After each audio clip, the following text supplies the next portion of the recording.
Eccoci tornati con ABC Manutenzione Moto, sempre dall'officina di Scuola Moto con Marco e con Pachelo. Oggi andiamo a vedere un altro argomento di interesse direi generale, ovvero la batteria e la sua manutenzione. Che cosa devo imparare a fare, Marco? Impariamo a fare manutenzione chimica, manutenzione elettronica e impariamo a capire quando è ora di cambiare la batteria.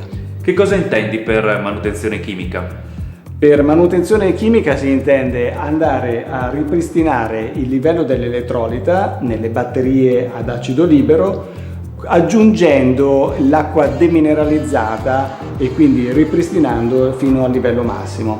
Operazione che va fatta con una certa frequenza nei mesi più caldi a causa dell'evaporazione dell'acqua.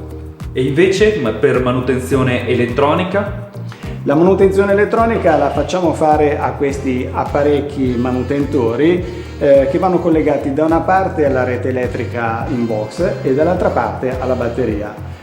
Questa è un'operazione che possiamo fare tutti i giorni, possiamo farla una volta al mese o anche per tutto l'anno in modo continuativo. Ah, quindi posso lasciare sempre il mantenitore di carica attaccato alla moto senza problemi? Certo. E quando è il momento invece di sostituirla? Se ci siamo preoccupati di fare queste due operazioni semplici, il giorno che andiamo ad avviare la moto e questa non parte, potrebbe essere il giorno di cambiare la batteria.